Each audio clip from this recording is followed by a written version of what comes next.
For 3 long years, Lisa Hadley poured every ounce of her energy into her role as a marketing coordinator at a mid-sized tech company in downtown Chicago.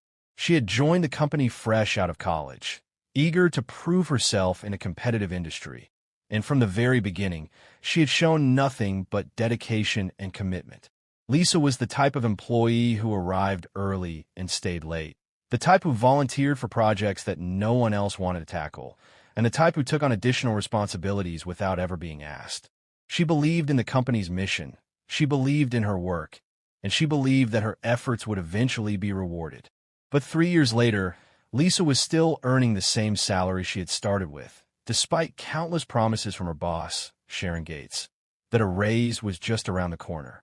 Sharon Gates was the senior marketing director, a woman in her early 50s with perfectly styled silver hair and a wardrobe that screamed power and authority.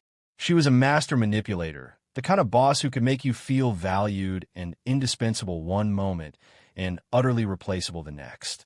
From the outside, Sharon appeared to be a supportive mentor. She often praised Lisa in front of other employees, referring to her as the rising star of the marketing department and the backbone of the team. But behind closed doors, the reality was very different. Sharon had a way of dangling promotions and raises like a carrot on a stick, just out of reach, and every time Lisa brought up the subject of a pay increase, Sharon had a ready-made excuse. "There's just no room in the budget right now," Sharon would say, leaning back in her leather office chair and clasping her hands together as though she were praying. "But keep doing what you're doing, Lisa. Your work is incredible, and when things pick up, you'll be the first in line for a raise. Trust me." Lisa wanted to trust her. After all, Sharon had been her biggest cheerleader when she first joined the company.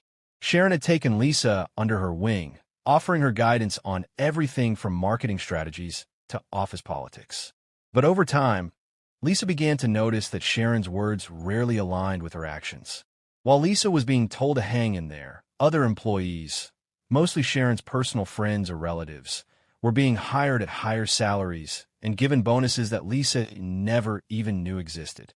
It became a bitter pill to swallow, watching newcomers breeze in with inflated paychecks while she continued to grind away for the same meager salary. The final straw came during the company's annual performance review. Lisa had prepared meticulously for the meeting, compiling a detailed report that highlighted her contributions over the past year. She had successfully led a major marketing campaign that increased sales by 30% in a single quarter, developed a social media strategy that boosted the company's online presence, and even trained new hires on the latest marketing software. When she walked into Sharon's office, armed with facts, figures, and a newfound sense of confidence, she genuinely believed that this time would be different. But as soon as she sat down, Sharon's expression told her everything she needed to know. "I've reviewed your performance report, and I have to say, Lisa, I'm impressed," Sharon said, a tight smile stretching across her perfectly painted lips. "You've really gone above and beyond this year." Lisa's heart fluttered. Was this it? Was this the moment she had been waiting for? But Sharon continued, and Lisa's stomach dropped.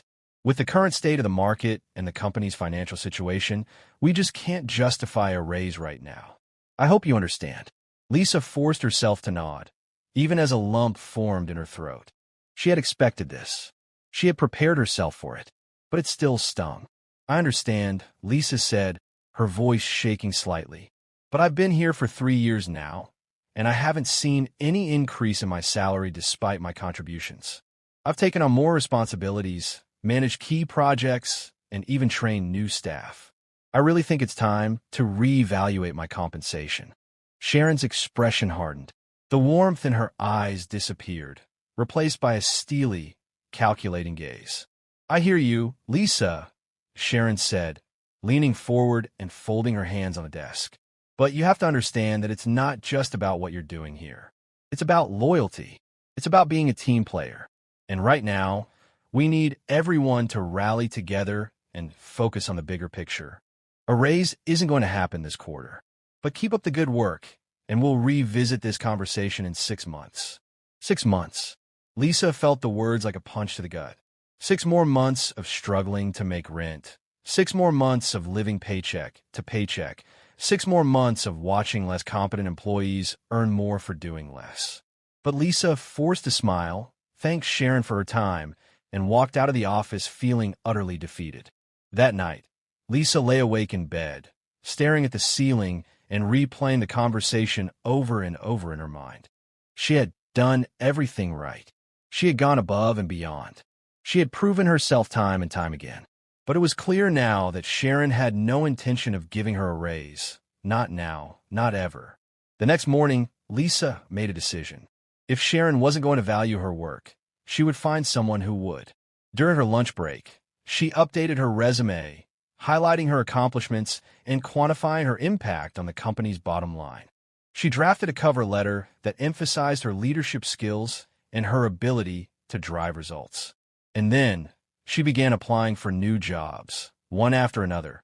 Each application a small act of rebellion against the woman who had kept her underpaid and undervalued for far too long.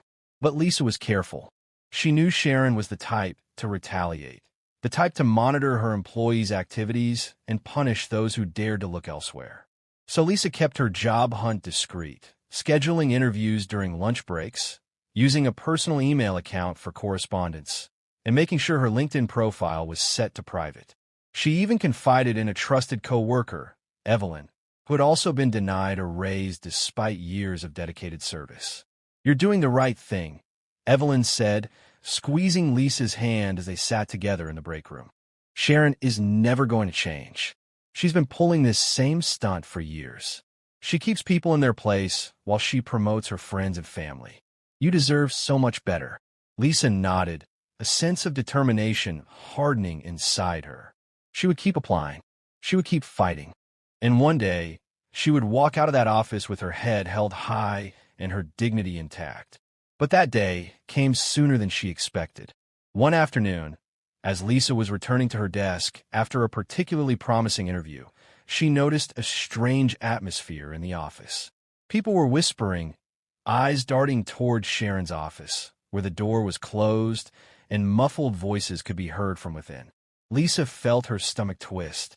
Had something happened? Was there a layoff?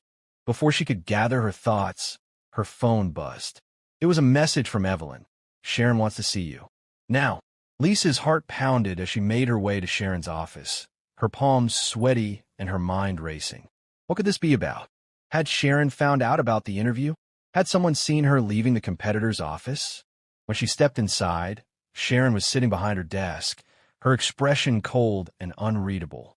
Her eyes were fixed on a folder in front of her, and Lisa's stomach dropped when she saw her own resume printed out and placed on top. "Have a seat." "Lisa," Sharon said, her tone devoid of any warmth or familiarity.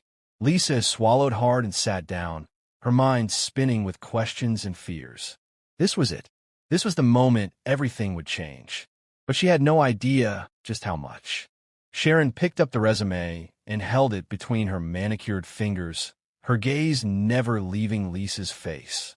"Care to explain this?" she said, her voice dripping with accusation.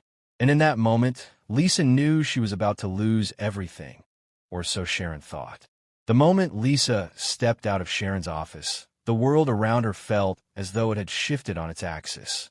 The fluorescent lights above seemed harsher, the distant hum of office chatter more distant, and the sympathetic eyes of her colleagues more penetrating. In her hand, she held a small cardboard box that Sharon had thrust at her, a box that now held the meager belongings she had accumulated over 3 years of relentless dedication. A framed photo of her and Evelyn at last year's holiday party, a mug with the company logo that Sharon had given her on her first day, and a few notebooks filled with marketing strategies and campaign ideas that would never see the light of day. Sharon's parting words echoed in Lisa's mind, each syllable a dagger. "You're no longer a part of this company. We can't trust someone who is clearly looking to jump ship. Good luck with your job hunt." There was no severance package, no letter of recommendation, no acknowledgement of her years of hard work. Just a cold, clinical dismissal, as though she were nothing more than a disposable cog in the corporate machine. Evelyn found her in the elevator lobby, her expression stricken. "Lisa, what happened?" "I heard Sharon asked to see you." Lisa swallowed, fighting to keep the tears from spilling over. "She fired me." Evelyn's eyes widened. What? For what? For job hunting, Lisa said, her voice trembling. She found out I was applying to other companies and accused me of being disloyal. She said she couldn't trust me and that I was a liability. But that's ridiculous. Evelyn said, her voice rising in disbelief. You were applying because she wouldn't give you a raise. Everyone knows that. Lisa shook her head, biting her lip so hard she tasted blood. Doesn't matter now. I'm out. The elevator dinged, and Lisa stepped inside. Evelyn tried to follow, but Lisa pressed the close button, desperate to be alone. As the doors slid shut, Lisa leaned back against the cold metal wall and closed her eyes. The reality of her situation crashed down on her like a tidal wave. She had no income, no job prospects lined up, and no idea how she was going to pay her rent next month. When she arrived at her small apartment, the place that she had struggled to keep despite her stagnant salary, Lisa felt the emptiness like a punch to the gut. The walls seemed to close in around her, the silence pressing down on her chest like a physical weight. She dropped the cardboard box on the kitchen counter, her hands shaking as she pressed her palms against the cool surface. This was it. The job she had given everything to for the past 3 years was gone. All because she had dared to seek a better life for herself. Because she had dared to want more than broken promises and false hope. Lisa spent the rest of the afternoon curled up on the couch, her laptop open on her knees as she scrolled through job listings. But every position she applied to required a reference, and the only reference she had was Sharon. And Sharon had made it abundantly clear that she would not be providing one. In fact, as Lisa thought about it, she realized Sharon might actively sabotage her chances of getting hired elsewhere. After all, Sharon was known for her vindictive streak. The thought made Lisa's blood run cold. Was this it? Was her entire career in marketing over because of one vengeful boss? The next few days passed in a blur of rejection emails and unpaid bills piling up on the kitchen counter. Lisa tried to reach out to some of her former colleagues, hoping that one of them might know of a job opening or be willing to provide a reference. But the responses were lukewarm at best. I'd love to help, but Sharon made it clear we're not supposed to get involved, one colleague said in a hushed voice. She said you were unstable. Unstable? Lisa repeated, her heart pounding. That's what she told everyone. That you were emotional, unprofessional, and, well, she said you made some threats when she fired you. I'm really sorry, Lisa. I don't believe it, but you know how Sharon is. She controls the narrative around here. Lisa hung up, her entire body shaking with rage. Not only had Sharon fired her without cause, but she was actively spreading lies to ensure that Lisa would never work in the industry again. The realization was like a knife twisting in her gut, and for the first time since that awful meeting in Sharon's office, Lisa felt herself unravel. That night, Lisa sat alone in her darkened apartment, a bottle of wine half empty on the coffee table. The glow from her laptop screen illuminated her tear-streaked face as she scrolled through old emails, searching for something, anything, that could prove her worth and contradict Sharon's narrative. It was then that she stumbled upon the folder titled Performance Reviews. Inside were 3 years' worth of glowing evaluations, all written by Sharon herself. Each one praised Lisa's work ethic, her attention to detail, her ability to manage multiple projects simultaneously. There were phrases like indispensable asset to the team, consistently exceeds expectations, and future leader in the department. Lisa stared at the words, her jaw clenched. How could Sharon go from calling her an indispensable asset to labeling her as unstable and unprofessional in the span of a single afternoon? It didn't make sense. Unless Sharon had something to hide. Fueled by a sudden surge of adrenaline, Lisa opened her email and began searching for anything that could reveal Sharon's true motives. She went through old project files, budget reports, and salary spreadsheets.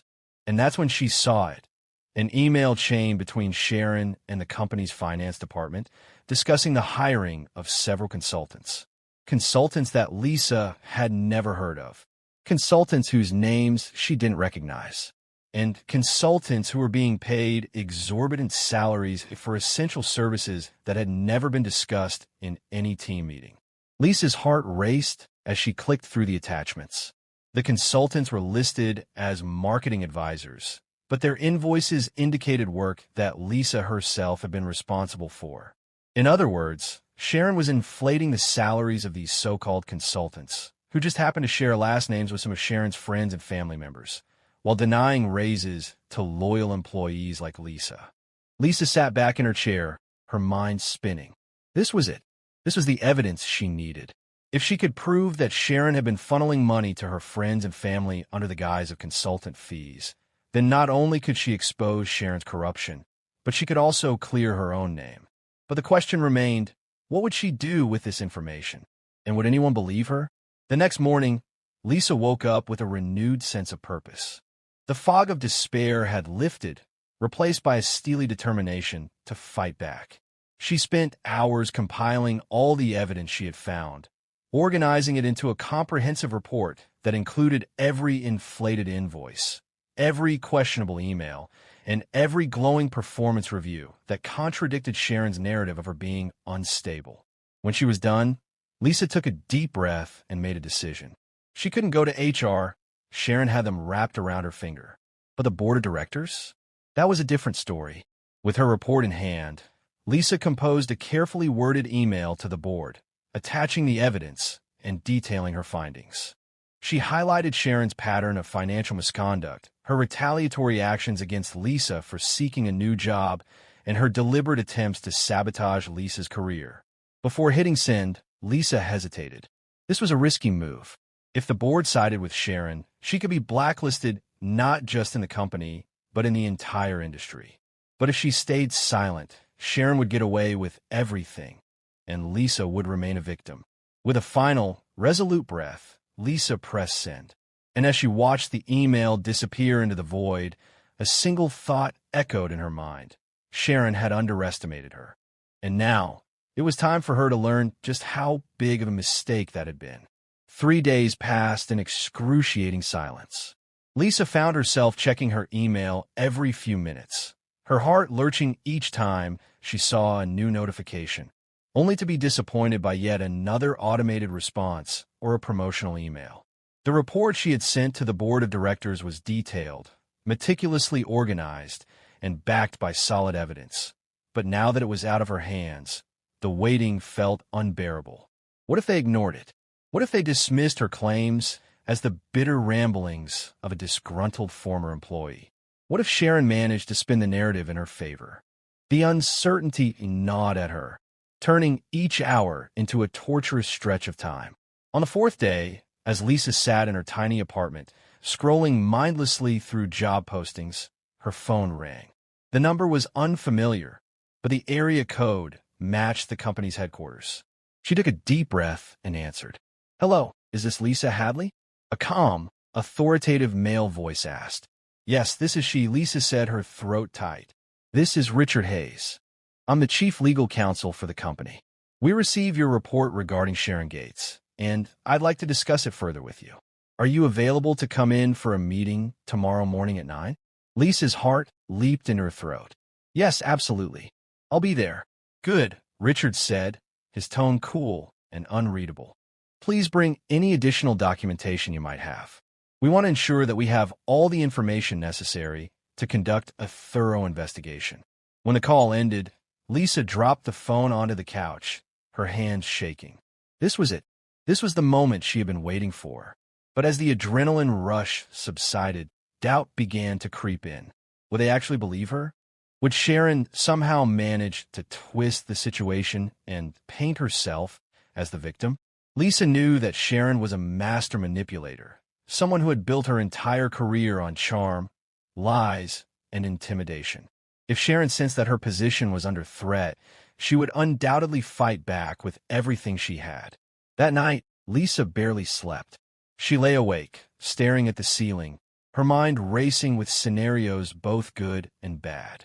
By the time her alarm went off, she felt like she hadn't slept at all. She dressed carefully, choosing a simple black blazer and a crisp white blouse, the same outfit she had worn to her initial interview with the company. As she slipped into her low heels and gathered her documents, she caught a glimpse of herself in the mirror. Her eyes were shadowed, her skin pale, but there was a determination in her gaze that hadn't been there before. Today, she would stand up for herself. Today, she would not be silenced. When she arrived at the company's headquarters, the atmosphere felt different. The usual buzz of chatter was muted, and people avoided eye contact as she walked through the lobby. Lisa could feel the tension in the air, a palpable sense of anticipation, as though everyone knew that something significant was about to happen. Richard Hayes was waiting for her in the conference room, along with two other board members, a stern-looking woman in her 60s named Ellen Tran and a younger man in his 40s named James Lowry. They greeted her with polite nods, their expressions serious. "Thank you for coming in, Miss Hadley," Richard said as he gestured for her to take a seat. "We've reviewed the report you submitted, and we'd like to go over some of the specific allegations in detail." Lisa nodded, placing her folder on the table. "Of course. I brought additional documentation as well." Richard leaned forward, his eyes sharp. "In your report, you allege that Sharon Gates has been funneling company funds to consultants who are, in fact, her personal friends and family members. You also claim that she has systematically denied raises to long-term employees while inflating the salaries of these so-called consultants. Is that correct?" "Yes," Lisa said, her voice steady. "I have email correspondence, financial records, and performance reviews that back up my claims. I also spoke to several former employees who experienced similar treatment, denied raises despite positive performance reviews, while Sharon's inner circle continued to receive pay increases and bonuses." Ellen Tran glanced at the documents in front of her, her brows knitted in concern. "This is serious, Lisa. If what you're saying is true, it could constitute not only financial misconduct, but also a serious breach of fiduciary duty. Have you spoken to anyone else about this? Anyone outside the company?" "No," Lisa said quickly. "I wanted to give the company a chance to address it internally before taking any further action." James Lowry exchanged a look with Richard. "We appreciate that. However, we need to confirm the authenticity of these documents and conduct our own investigation. Until then, we ask that you keep this matter strictly confidential. Do you understand?" Lisa nodded. "I understand." "Good," Richard said, standing up and extending his hand. "Thank you for bringing this to our attention. We'll be in touch." As Lisa shook his hand, she felt a flicker of hope. Maybe, just maybe, things were finally moving in the right direction. But as she made her way to the elevator, she couldn't shake the feeling that the battle was far from over. The next few days were a whirlwind of phone calls and emails. Richard contacted Lisa several times, requesting clarification on certain documents and asking for additional information. Each time, Lisa complied, providing everything she had while doing her best to remain calm and composed. Meanwhile, whispers began to circulate throughout the office. Evelyn called Lisa one evening, her voice hushed and tense. "Lisa, you need to be careful," Evelyn said. "Sharon knows something is up.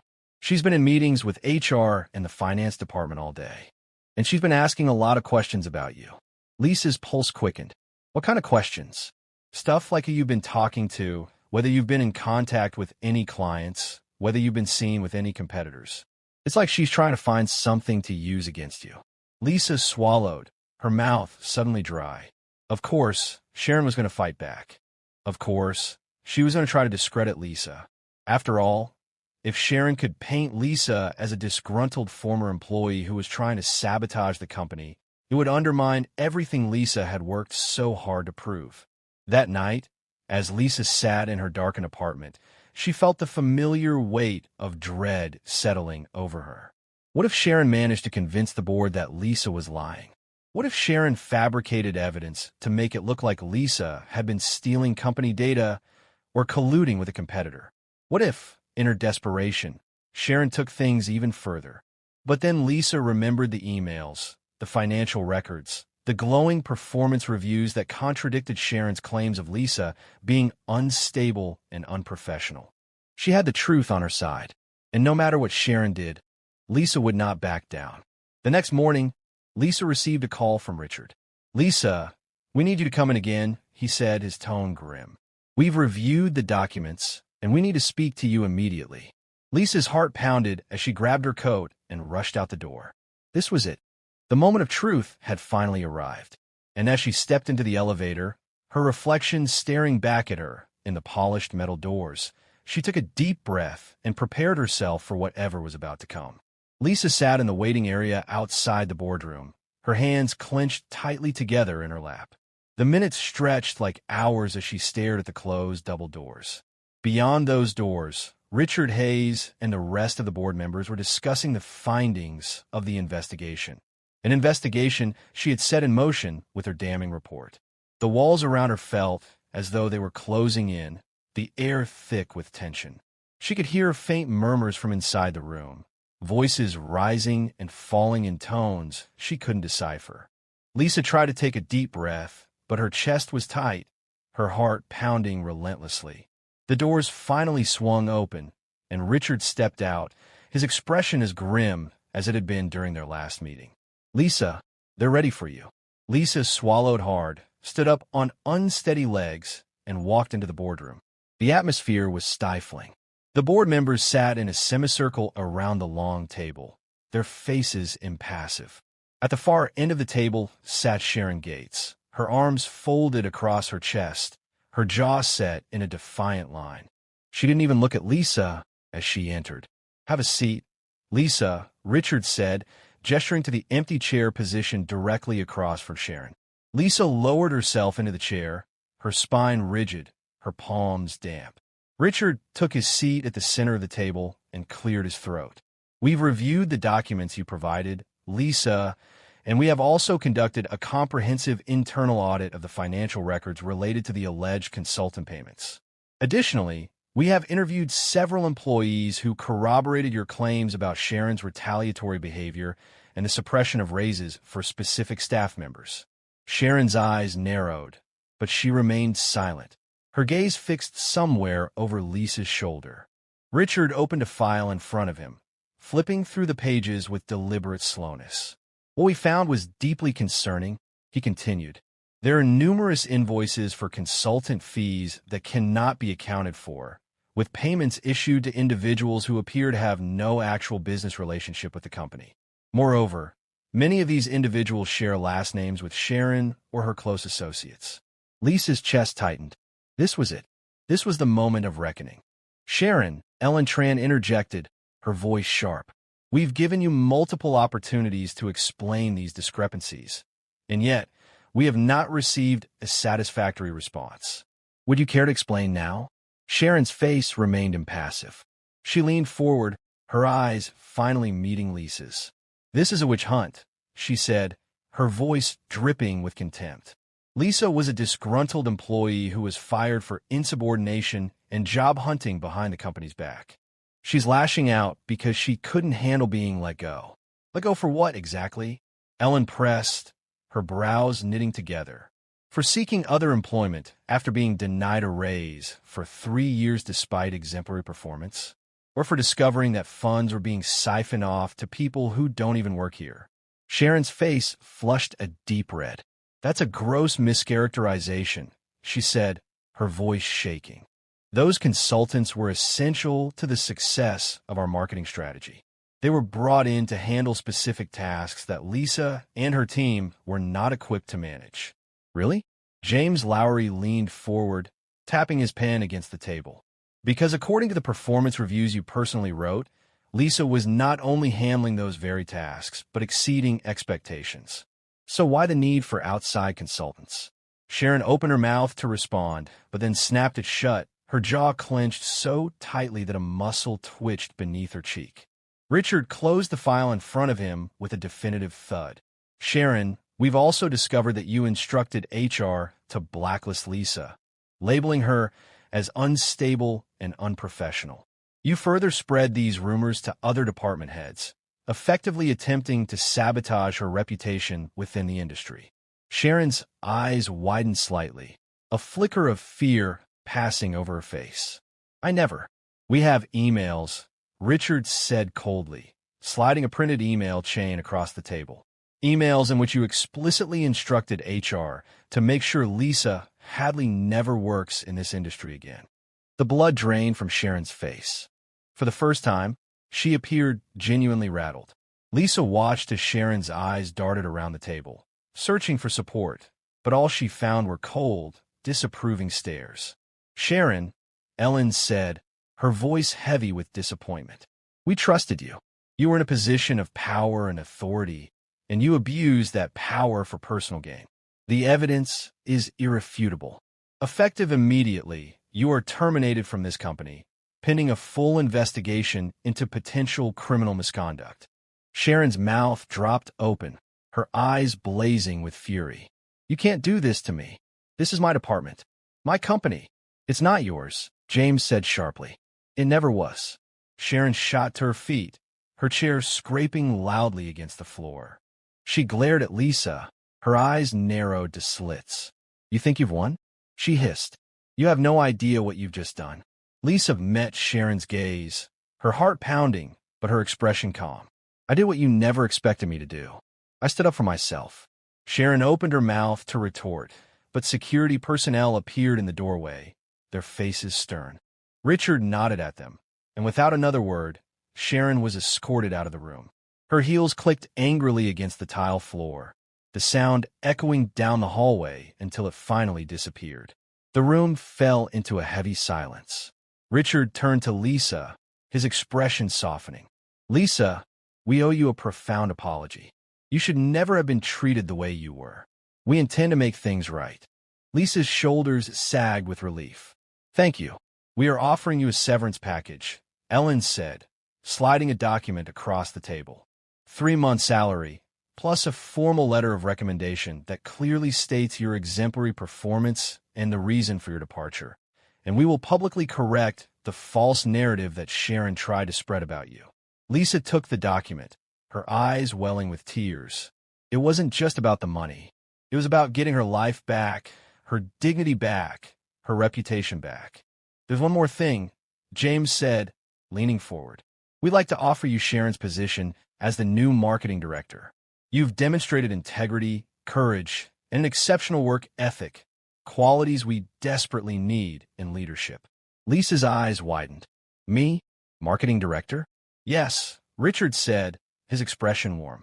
"The role is yours if you want it." Lisa swallowed, her mind reeling. Just days ago, she had been fired, humiliated, and pushed to the brink. Now, she was being offered the very position Sharon had clung to so fiercely. The irony wasn't lost on her. "Yes," Lisa said, her voice clear and strong. "I want it." Richard stood up, extending his hand. "Welcome back to the company, Lisa. We're lucky to have you." Lisa shook his hand, her heart soaring. As she left the boardroom, she felt the weight that had been crushing her for months finally lift from her shoulders. The hallway was brighter, the air lighter, and for the first time in years, she felt like she was exactly where she was meant to be. But as she made her way toward her new office, the office that had once belonged to Sharon Gates, Lisa couldn't shake the feeling that this wasn't the end. Sharon had left in disgrace, but Lisa knew that a woman like Sharon wouldn't disappear quietly. There would be consequences, repercussions, possibly even legal battles. But Lisa wasn't afraid anymore. She had faced down her greatest fear and won. And whatever came next, she was ready,